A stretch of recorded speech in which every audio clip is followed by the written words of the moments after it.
In this video, we'll understand the concept of development. So, development का मतलब progress होता है कि किसी भी चीज़ में progress हो रहा है मतलब development हो रहा है, lifestyle improve हो रहा है, income improve हो रहा है, साइंस एंड टेक्नोलॉजी में डेवलपमेंट हो रहा है, तो प्रोग्रेस हो रहा है। इन सबको हम लोग डेवलपमेंट समझते हैं। अब हम लोग समझेंगे कि कंट्री के लिए डेवलपमेंट या सिटीजन्स के टर्म्स में डेवलपमेंट का क्या मतलब होता है। So what development promises different people different goals. Suppose एक लैंडलेस रूरल लेबरर जिसके पास कोई ज़मीन नहीं है, उसके लिए डेवलपमेंट का मतलब क्या होगा? अगर उसको ज़्यादा दिन काम मिल रहा है और उसको वेजेस अच्छा मिल रहा है, रुपया ज़्यादा मिल रहा है, तो उसके लिए वही डेवलपमेंट है। अगर उसके लिए कोई डिस्क्रिमिनेशन नहीं हो रहा उसके प्रति, तो उसके लिए वो भी डेवलपमेंट है।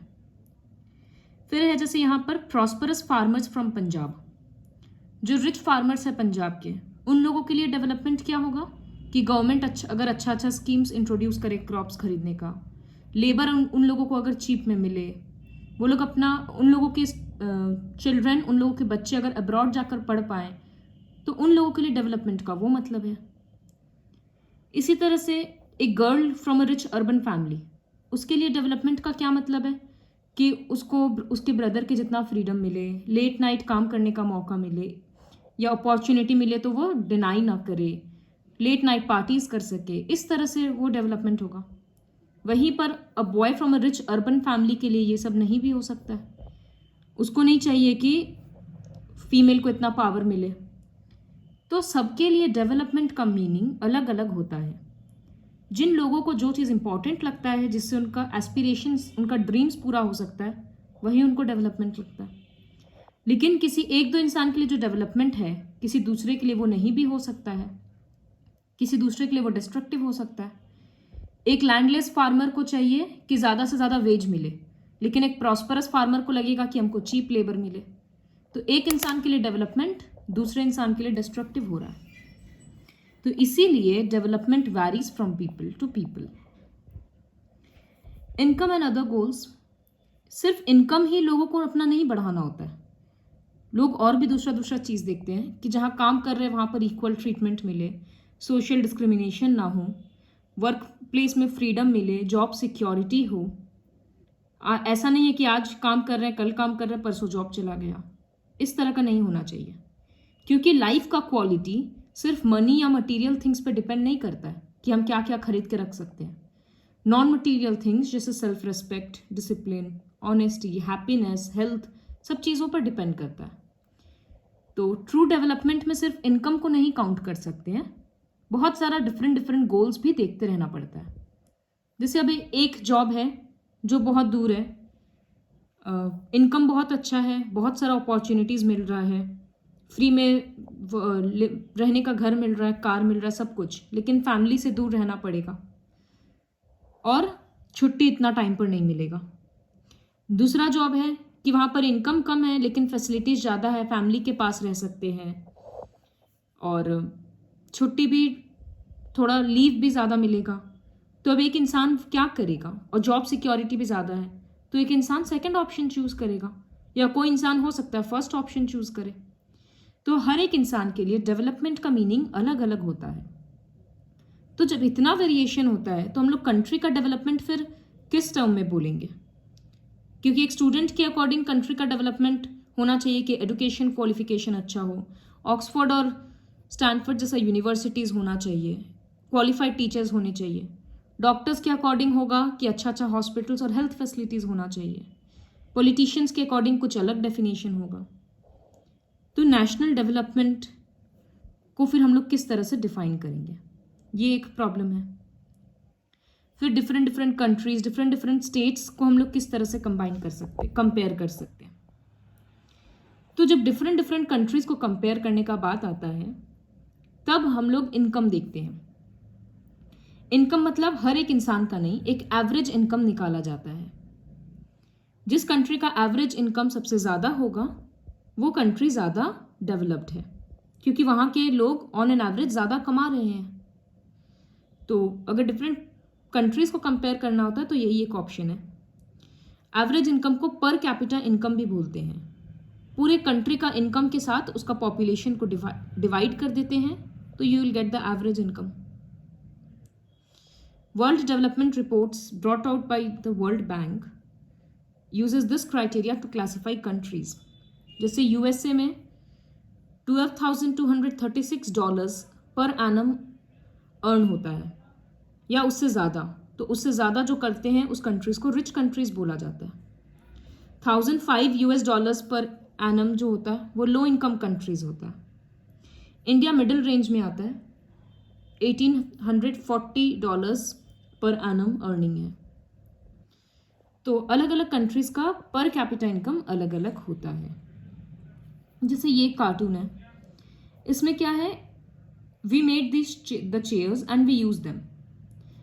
The people who made these chairs are using them together. तो यहाँ पर रिच और पुअर में डिफ्रेंसिएशन नहीं है. दूसरा कंट्री क्या है, चेयर मिलकर बनाए हैं ये सब लोग, लेकिन उसमें एक रिच आदमी पूरा आराम कर रहा है. तो यहाँ पर दिखाया जा रहा है कि मेहनत पुअर पीपल कर रहा है लेकिन उसका बेनिफिट्स रिच को मिल रहा है. तो भले ही दोनों में काम उतना ही हुआ हो, दोनों में पॉपुलेशन उतना ही है, लेकिन कोई बहुत ज़्यादा अर्न कर रहा है, कोई बहुत कम अर्न कर रहा है. जैसे ये कंट्री ए और कंट्री बी है, अगर हम लोग दोनों का एवरेज निकालेंगे तो सेम आएगा, लेकिन डिफरेंस क्या है, कंट्री ए में मोर और लेस सब लोग अच्छे से on an average same earn कर रहे हैं, लेकिन कंट्री बी में क्या है, मैक्सिमम लोग तो बस 500 अर्न कर रहे हैं और एक अकेला इंसान है, जो एक अकेला कैटेगरी है जो 48,000 अर्न कर रहा है. तो रिच एंड पुअर के बीच में डिफरेंस बहुत ज़्यादा है. तो सिर्फ इनकम के बेसिस पे हम लोग नहीं बोल सकते हैं कि कंट्री अच्छा डेवलप्ड है या नहीं है.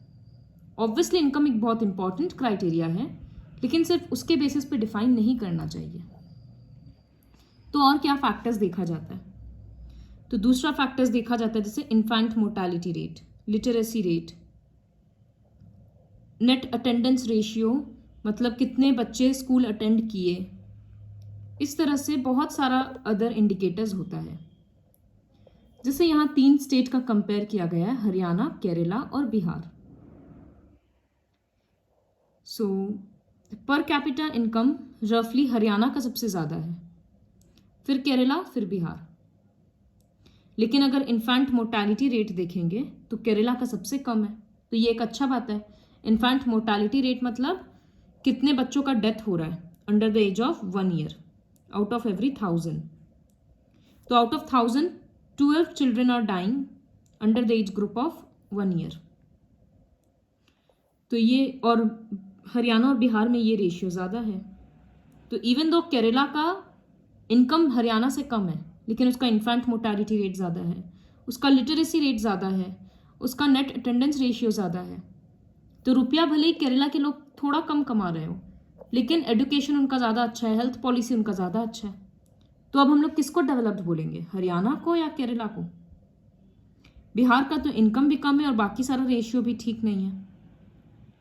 तो सिर्फ इनकम को देखते हुए हम लोग कंट्रीज़ को या स्टेट्स को डेवलप्ड या अंडर डेवलप्ड नहीं बोल सकते हैं.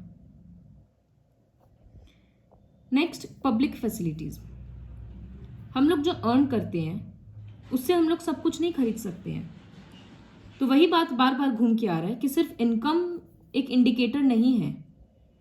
जैसे हम लोग रुपया से पोल्यूशन फ्री एनवायरनमेंट नहीं खरीद सकते, हेल्दी फूड ने मतलब अनएडल्टरेटेड फूड, बिना मिलावट का खाना नहीं खरीद सकते, क्योंकि खाना तो हम प्रोड्यूस नहीं कर रहे हैं. अब मिलावट होकर ही बाजार में बिक रहा है तो फिर क्या कर पाएंगे. हम एजुकेशन से पूरे विलेज का मनी से पूरे विलेज को एडुकेट नहीं कर सकते अपने मनी से. तो ये सब कलेक्टिवली अगर किया जाए, गवर्नमेंट करे या पूरा का पूरा टाउन सिटी मिलकर करे, तो ये सब चीज़ सस्ता पड़ेगा और सबको बेनिफिट मिल पाएगा. तो इन सब फैसिलिटीज़ को बोला जाता है पब्लिक फैसिलिटीज़. ये किसी एक इंसान की बस का नहीं होता है. तो केरला का इन्फेंट मोर्टेलिटी रेट लो क्यों है? क्योंकि वहाँ पर हेल्थ फैसिलिटीज़ अच्छा है, एजुकेशनल फैसिलिटीज़ अच्छा है. इसी तरह से किसी किसी स्टेट में पब्लिक डिस्ट्रीब्यूशन सिस्टम अच्छा है, वहाँ पर राशन शॉप्स वगैरह ठीक से काम करता है, तो वहाँ के लोगों का हेल्थ और न्यूट्रिशनल वैल्यू ज़्यादा अच्छा है, स्टेटस ज़्यादा अच्छा है.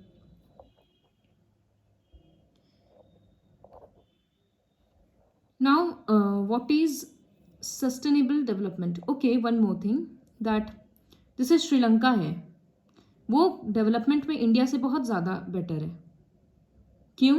क्योंकि वहाँ पर ह्यूमन डेवलपमेंट बहुत ज़्यादा हुआ है, मतलब ह्यूमन रिसोर्स काफ़ी रिच है, लोग अपने ऊपर इन्वेस्ट किए हैं इस वजह से, हेल्थ में, एजुकेशन में, इन सब चीज़ों पे। Next is what is sustainability of development. Development करना है इसका ये मतलब नहीं है कि अभी जितना रिसोर्स मिल रहा है सबको जल्दी जल्दी बस यूज़ करते जाओ, क्योंकि फ्यूचर को सोचते हुए यूज़ करना है, नहीं तो अभी तो नेचुरल रिसोर्सेज ख़त्म हो जाएगा। एक एग्जाम्पल है जैसे ग्राउंड वाटर, तो इतना ज़्यादा पंजाब और हरियाणा में कल्टीवेशन हो रहा है, एग्रीकल्चर हो रहा है, जिसकी वजह से वहाँ का ग्राउंड वाटर एकदम ख़त्म होने को आया। तो ये कोई सस्टेनेबल डेवलपमेंट नहीं है। अभी तो वो प्रोग्रेस कर रहा है स्टेट, लेकिन फिर आने वाले टाइम में क्या होगा? Once the resources will get exhausted then what will happen?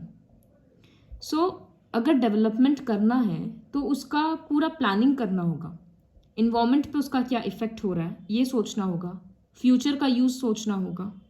That is what we call sustainable development. So in general the question of development और progress is perennial. At all times, as a member of society and as individuals, we need to ask where we want to go, what we wish to become, and what our goals are. तो development पे बहुत debate चलते रहेगा, क्योंकि time to time उसका definition change होते रहेगा, because population change हो रहा है, लोगों का नीड चेंज हो रहा है। So this is all about the first chapter of economics, understanding economic development.